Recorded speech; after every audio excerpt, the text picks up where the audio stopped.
एक शेरनी ने जंगल में एक बच्चे को जन्म दिया और जन्म देते ही वो उसी जगह पर मर गई। उतने में उधर से कई सारी भीड़ गुजर रही थी। वो शेर का बच्चा जिसने अभी अभी दुनिया में कदम रखा था, वो उन भेड़ों के साथ मिलकर चला गया। अब वो शेर का बच्चा एक भेड़ की तरह पलने लगा और उन भेड़ों के साथ रहकर वो खुद को भी एक भेड़ ही समझने लगा था। उसने कभी मांस नहीं खाया और वो भेड़ों के साथ मिलकर घास खाने लगा था। उसे कुछ आइडिया ही नहीं था कि एक शेर कैसे रहता है और कैसे अपनी जिंदगी गुजारता है, और उसे ये तक नहीं पता था कि वो एक शेर है, क्योंकि उसके चारों तरफ भेड़ ही भेड़ थी और भेड़ों के ही साथ वो पलने लगा था। उसने कभी शेर की तरह नहीं दहाड़ा। फिर समय गुजरता गया और वो शेर का बच्चा एक यंग शेर बन गया। वो भेड़ों के झुंड में अलग ही दिख रहा था, लेकिन भेड़ों के साथ रहकर भेड़ों को उसकी आदत हो गई थी। एक दिन एक बूढ़े शेर ने उन भेड़ों के झुंड पर हमला कर दिया। जब उस बूढ़े शेर ने भेड़ों के झुंड में इस यंग शेर को देखा तो वो हैरान हो गया। उसे अपनी आंखों पर विश्वास नहीं हो रहा था। उसने देखा कि एक यंग शेर भेड़ों के साथ घूम रहा है। उसने पहले कभी ऐसा नहीं देखा था। वो ये भूल गया कि वो वहां पर भेड़ों को पकड़ने आया था।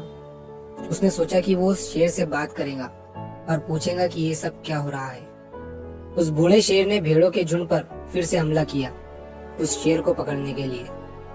भेड़ों ने जैसे ही उस बूढ़े शेर को देखा, वो सब अपनी जान बचाकर भागने लगे और उन भेड़ों के साथ वो शेर भी अपनी जान बचाकर भागने लगा। कुछ देर के बाद उस बूढ़े शेर ने उस यंग शेर को पकड़ लिया। बूढ़े शेर ने उस यंग शेर से कहा, अरे बेवकूफ, तू मुझे देखकर भाग क्यों रहा है? यंग शेर ने रोते हुए कहा, प्लीज मुझे छोड़ दो, मैं एक साधारण सा भेड़ हूँ, मुझे जाने दो। वो उस बूढ़े शेर को देखकर एक भेड़ की तरह कांप रहा था। बूढ़ा शेर ये सुनकर हैरान हो गया और वो समझ गया कि यहाँ पर क्या हो रहा था।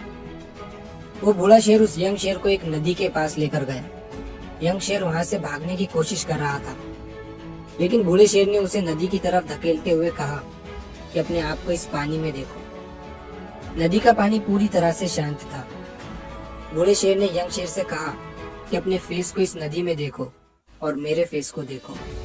अपनी बॉडी को इस नदी में देखो और मेरी बॉडी को देखो। उस यंग शेर ने डरते हुए अपना फेस नदी में देखा और जैसे ही उसने अपना फेस नदी में देखा तो वो हैरान हो गया। उसने देखा कि वो एक भेड़ की तरह नहीं बल्कि एक शेर की तरह दिखता है।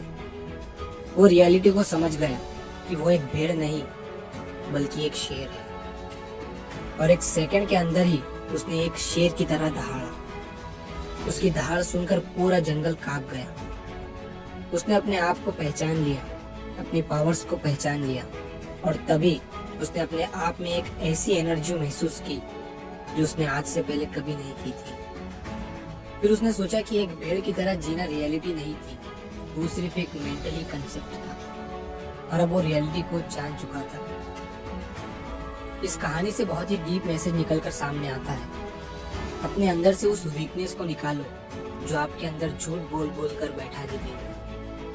आप भी एक शेर की तरह हो जो भेड़ों के बीच फंस चुके हो। आपके आसपास जितने भी लोग हैं वो आपको ये फील कराते हैं कि आप अपनी लाइफ में कुछ नहीं कर सकते हो, क्योंकि कहीं ना कहीं आप भी उनके साथ रह रहकर उनकी ही तरह बनने की कोशिश करते हो। आपको इस भीड़ से अलग खड़े रहना है और अपने पोटेंशियल, अपने पावर्स, अपनी एबिलिटी को पहचानना है। और जिस दिन आप अपनी पावर्स, अपनी एबिलिटी को पहचान लोगे उस शेर की तरह, तब आपको दहाड़ने से कोई भी नहीं रोक पाएगा। कोई भी आपको आपकी सक्सेस